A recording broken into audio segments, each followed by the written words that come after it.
बंधुगण आवश्यकता ठारू अधिक आराम एवं आवश्यकता ठारू अधिक भल पाइबा आपणकु अलसुआ बनई दिए। नमस्कार बंधुगण, आपण मानकु मोर ही चैनल को स्वागत। आज ही कार्यक्रम मेष राशि पाई बहुत गुरुत्वपूर्ण अच्छी। आज आम जानिबा मेष राशि 2024 मई मासटी किपरि रहिबो। मेष राशिर मासिक राशिफल उपरे आलोचना करिबा। मेष राशि व्यक्तिविशेषकर मई मासटी किपरि रहिबो संपूर्ण भावरे आमे सही विषय रे आलोचना करिबा। सेमानकर स्वास्थ्य, शिक्षा, प्रेम संपर्क, वैवाहिक जीवन, भाग्य, क्यारियर एवं व्यापार वाणिज्य उपरे विस्तार भाव आलोचना करिबा। नवग्रहंकर स्थिति मध्य देखिबा। नवग्रह कि प्रकार फल देबारे सक्षम हेबे। शेषरे अशुभत्व प्रदान करुथिबा ग्रहमानक पाई किछि विशेष प्रतिकार मध्य जानिबा। सेथिपाई भिडियोटी को शेष पर्यंत देखंतु।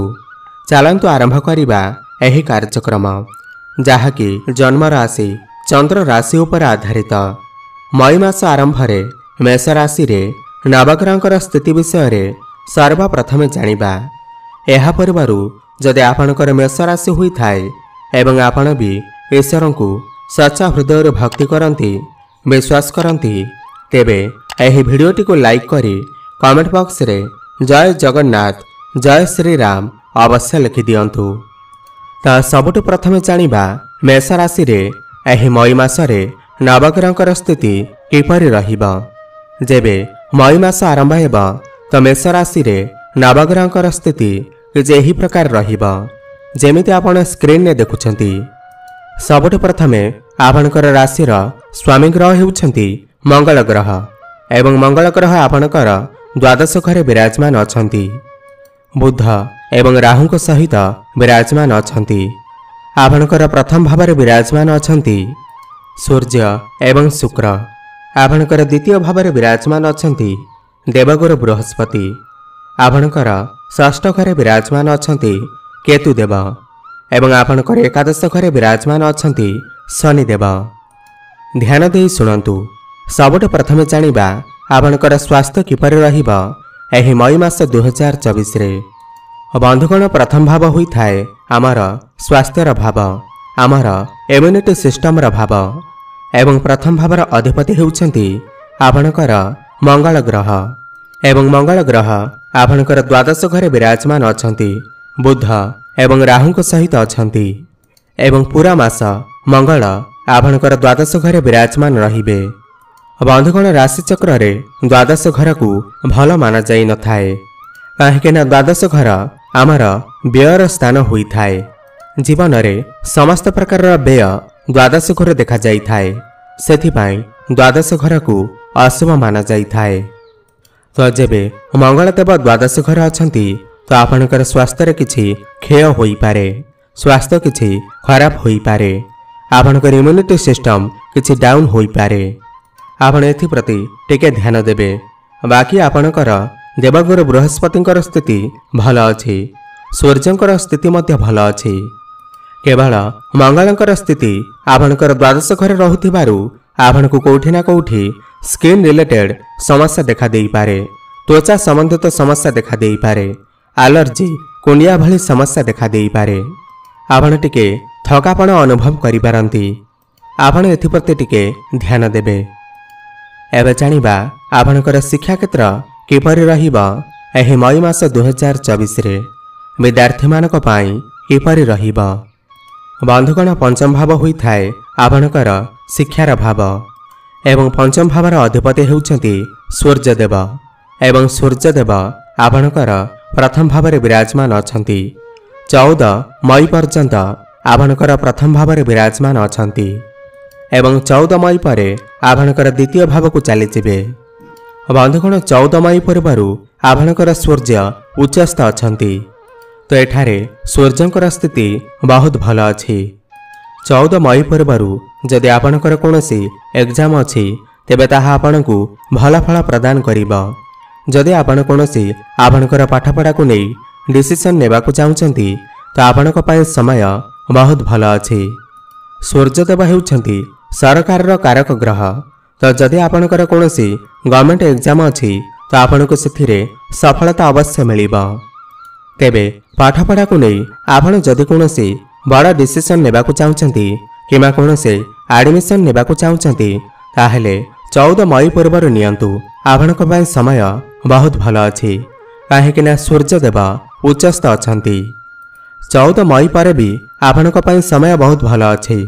सूर्य आपणकर द्वितीय भाव को जिबे, धन भाव को जिबे, तो आपणकर पाठपढ़ा बहुत भल रहिबा। किंतु 14 मई पूर्व आपणक पई समय बहुत उत्तम रहिबार अछि। तो मोटामोटी भावे कहिबाकू गले एही मासरे आपणकर पाठपढ़ार स्थिति बहुत भल अछि। चिंता करिबार कौनसी आवश्यकता नाही। बंधुगण एबे जानिबा आपणकर प्रेम जीवन किपरि रहिबा एही मई मास 2024 रे। बंधुगण पंचम भाव होइथाय आपणकर प्रेमर भाव, शिक्षार भाव एवं संतानर भाव एवं पंचम भावर अधिपति सूर्यदेव आपणकर प्रथम भाव विराजमान अछंती एवं शनिकर दृष्टि आपणकर पंचम भाव उपर पड़ुअछि एवं मंगल देव आपणकर राहु सहित विराजमान अछंती। मंगल राहु सहित रहिबा हेतु अंगारक दोष निर्माण करुछंती। आपणकर राशिर स्वामी हेउछंती मंगल ग्रह। जेबे राशिर स्वामी राहु सहित बसिथांती तो मनीष भ्रमित हो जाइथाय, कन्फ्यूज हो जाइथाय, बहुत द्वंद्व मन को आसी थाए। तो प्रेम जीवन रे किछि एमिति ही देखिबा को मिली पारे। आपण प्रेम जीवन रे टिके द्वंद्व रे रही पारंती। छोट छोट कथा को नहीं आपण टिके डाउट करि पारंती। आपणकर मन विचलित होई पारे। आपणक मध्यरे टिके क्रोध आसी पारे, टिके जिद्दीपण देखा देई पारे। काहेकि ना सूर्यदेव आपणकर प्रथम भाव अछंती 14 मई पर्यंत एवं सूर्य हेउछंती अग्नि तत्वर ग्रह एवं आपणकर भी अग्नि तत्वर राशि अटे। तो छोट छोट कथारे आपणकर मनरे क्रोध आसी पारे। तो एथिप्रति आपण टिके ध्यान देबे। क्रोध को कम करंतु, जिद्दीपण कमांतु, नहले आपणकर प्रेम जीवन रे किछि समस्या आसी पारे। तो मोटामोटी भावे कहिबाकू गले एही मासरे प्रेम जीवन 50% भल अछि। एबे जानिबा आपणकर वैवाहिक जीवन किपरि रहिबा एही मई मास 2024 रे। बंधुगण सप्तम भाव होइथाय आपणकर वैवाहिक जीवनर भाव, दाम्पत्य जीवनर भाव एवं आपणकर जीवन साथींकर भाव एवं सप्तम भावर अधिपति हेउछंती आपणकर शुक्र ग्रह एवं शुक्रदेव आपणकर प्रथम भाव बसिकी सीधा दृष्टि आपणकर सप्तम घर को देउछंती। एठारे शुक्रंकर स्थिति बहुत भल अछि। एठारे आपणकर वैवाहिक जीवन बहुत भल रहिबा। किंतु शुक्रदेव निजर शत्रु घरे विराजमान अछंती। एहार माने हेउछि छोट छोट कथा को नहीं वैचारिक मतभेद देखा देई पारे। छोट छोट कथा को नहीं आपण टिके क्रोध करि पारंती। सूर्य आपणकर प्रथम भाव अछंती एवं सप्तम भाव को देखुचंती। आपणक भितरे टिके आग्रेसन देखा देई पारे। एथिप्रति आपण टिके ध्यान दियंतु। किंतु मोटामोटी भावे देखिबाकू गले एही मासरे आपणकर वैवाहिक जीवन बहुत भल अछि। काहेकि ना शुक्र निज घर को देखुचंती। कौनसी भी ग्रह निज घर को खराब करि न थाए। वैवाहिक जीवन रे जदि कौनसी समस्या आसुअछि तेबे ताहाकू शुक्रदेव बंचाई देबे। 19 मई को शुक्रदेव निज घर को जिबे, आपणकर द्वितीय भाव को चलन करिवे। तो 19 मई पर आपणकर वैवाहिक जीवन आहुरी अधिक भल रहिबा। एबे जानिबा सबठारु गुरुत्वपूर्ण विषय जहाँकि आपणकर भाग्य, क्यारियर एवं व्यापार वाणिज्यर स्थिति किपरि रहिबा एही मई मास 2024 रे। बंधुगण नवम भाव होइथाय आपणकर भाग्यर भाव एवं दशम भाव होइथाय आपणकर क्यारियर भाव एवं आपणकर नवम भावर अधिपति देवगुरु बृहस्पति आपणकर द्वितीय भाव को चलन करिसेंती। 1 मई को देवगुरु बृहस्पति आपणकर द्वितीय घर को चलन करिसेंती। पूरा 1 वर्ष पर एमिति एक महापरिवर्तन होई अछि। तो एठारे आपणकर भाग्य बहुत भल अछि। भाग्यस्थानर अधिपति देवगुरु बृहस्पति आपणकर द्वितीय भाव रे बसी आपणकर दशम भाव को देखुचंती। तो एठारे आपणकर भाग्य बहुत भल अछि। एठारे भाग्य तो बहुत भल अछि, किंतु देवगुरु बृहस्पति आपणकर षष्ठ एवं अष्टम घर को मध्य देखुछंती। यार माने हेउछि आपणकर शत्रु मध्य बढ़ी पारंती। आपण कोनोसी कामरे तरबरा होई कोनोसी निष्पत्ति नियंतु नाही, काहाकु ऋण दियंतु नाही, नहेले आपण फसी पारंती। छोट छोट कथारे आपणकर काहा सहित आर्गुमेंट होई पारे, किंतु समस्त कार्य आपणको भाग्य साथ देव। जेते समस्या आसिले मध्य ताहा धीरे धीरे दूर होई जीव।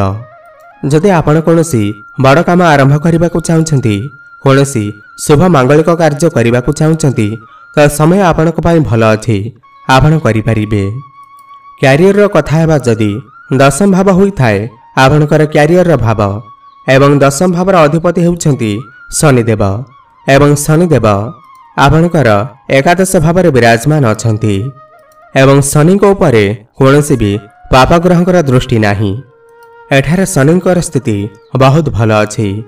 आपण एही मासरे मन मुताबक काम करिवे एवं समस्त कार्य सफलता मध्य प्राप्ति करिवे। काम कार्यरू आपणकु लाभ प्राप्ति हेबा, काहेकि एकादश घर आपणकर प्रॉफिटर घर होइथाय, लाभर घर होइथाय, किंतु आपणक मध्यरे टिके जिद्दी देखा देई पारे। तो एठारे काम कार्यर स्थिति बहुत भल रहिबा।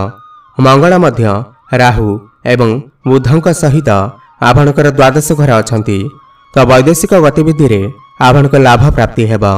इनपुट एक्सपोर्टर काम जदि करूछंती तेबे आपणकु अत्यंत शुभफल प्राप्ति हेबा। आपण काम कार्य को नहीं कोनोसी दूर स्थान को यात्रा करि पारंती। एही मासरे आपणकर कोनोसी एक बड़ इच्छा पूर्ण होई पारे। काम कार्य रे कोनोसी भी चिंता रहिबो नाही। आपण समस्त कार्य को सुरखुरी करि पारिबे। एठारे प्रमोशन हेबार मध्य जोग बनुअछि। जे मानकु नूतन चाकरीर आवश्यकता थिला तो सेमानकु एही मासरे नूतन चाकरी मध्य प्राप्ति होई पारे। बेरोजगार युवक युवती मानकु नूतन इनकम करिवार सोर्स मिली पारे। व्यापारर कथा हेबा जदि आपणकर सप्तम भाव होइथाय व्यापारर भाव, डेली इनकम र भाव एवं सप्तम भावर अधिपति शुक्रदेव आपणकर प्रथम भाव बसी सप्तम भाव को देखुछंती। तो एही मासरे आपणकर व्यापार वाणिज्यर स्थिति बहुत भल रहिबा, किंतु बुधदेव आपणकर द्वादश घर अछंती। इनकम हेले मध्य खर्च मध्य बढ़िबा। व्यापार को नहीं आपण कोनोसी जगह को यात्रा करि पारंती। व्यापार को नहीं नुआ नुआ आइडिया आपणक मन रे आसी पारे।